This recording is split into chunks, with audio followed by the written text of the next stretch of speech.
नमस्कार, मैं हूं आपके साथ कविता रानी। युद्ध के मैदान में 4 बार मुंह की खाने के बाद पाकिस्तान ना कभी सुधरा है और ना ही अपनी नापाक साजिशों से कभी बाज आया।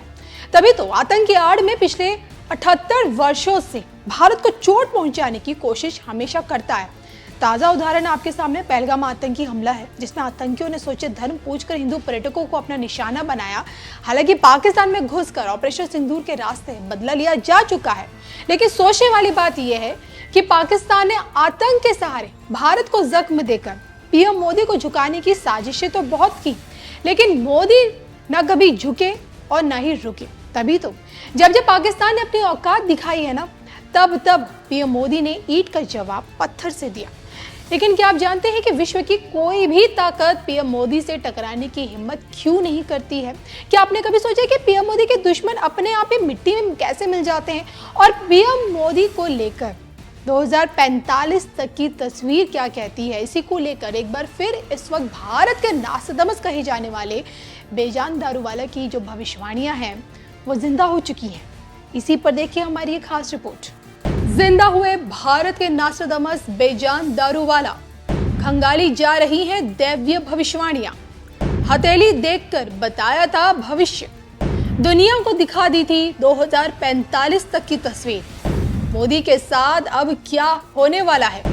युद्ध विराम के बीच जिंदा हुई बेजान दारूवाला की भविष्यवाणियां। देखिए सिर्फ धर्म ज्ञान पर।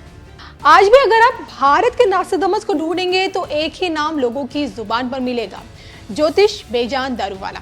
अहमदाबाद में एक ईसाई परिवार में जन्मे बेजान दारूवाला ने अंग्रेजी में पीएचडी की और बतौर प्रोफेसर कॉलेज में पढ़ाया भी, लेकिन किस्मत ने उन्हें ज्योतिष की दुनिया से इस कदर जोड़ा कि आगे चलकर पूरी दुनिया उन्हें भारत का नास्ट्राडामस बुलाने लगी।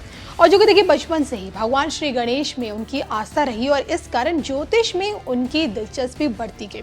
वैदिक ज्योतिष, न्यूमरोलॉजी, हस्तरेखा समेत ज्योतिष की विभिन्न विद्याओं का उन्होंने गहन अध्ययन किया और जैसे जैसे देखिए उन्होंने ज्योतिष के माध्यम से लोगों का भविष्य बताना शुरू किया, उनकी हर एक बात सत्य होने लगी। संजय गांधी की मौत की भविष्यवाणी हो, इंदिरा गांधी जी की हत्या हो, कारगिल युद्ध हो या फिर गुजरात का भूकंप, इन घटनाओं का संकेत समय से पहले बेजान दारूवाला ने दिए थे, जो बाद में सत्य भी हुए।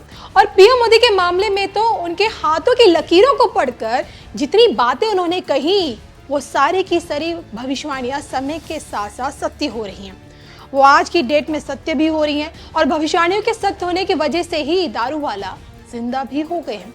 अपनी सटीक भविष्यवाणियों को लेकर बेजान दारूवाला ये बताते थे कि अगर उनके सामने कोई भी शख्स सामने आता था तो पहले वो उसे अच्छी तरह से देखते थे, फिर उन्हें जो शख्स से वाइब्रेशन मिलती थी वो लेते थे, फिर वो टाइमिंग पे बहुत ध्यान देते थे कि वो सामने वाला इंसान कब उनके पास आए, फिर तीसरी वजह वो ये देखते थे कि दिन अच्छा है बुरा है, मतलब वो दिन कैसा है। कहते कि दारूवाला जी का जो भविष्यवाणी करने का जो तरीका था ना, वो अन्य ज्योतिषों से बहुत हटकर था।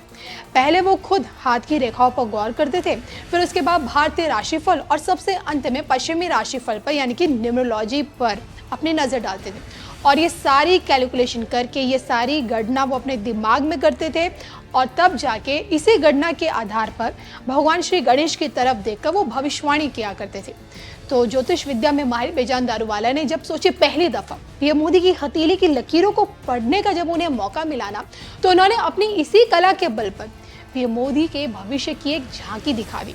ये बात उन दिनों की है जब एक निजी कार्यक्रम में हिस्सा लेने आए बेजान दारूवाला ने मीडिया से बात करते हुए ये बात बताई थी कि प्रधानमंत्री मोदी बहुत ताकतवर हैं, मगर उनकी पार्टी कमजोर है, जिससे आने वाले समय में पीएम मोदी को परेशानी हो सकती है। और ऐसा दावा किया जाता है कि दारूवाला ने पीएम मोदी का हाथ भी देखा था और हथेली की लकीरों का विश्लेषण करते हुए उस वक्त ये दावा किया था कि पीएम मोदी के हाथ की लकीरें नहीं है मगर पर्वत हैं। यही पर्वत पीएम मोदी को ताकतवर बनाते हैं और मोदी के विकास का मुद्दा सुपर डुपर हिट रहेगा भविष्य में और वो सबसे राजनीति की ऊंचाइयों को छुएंगे।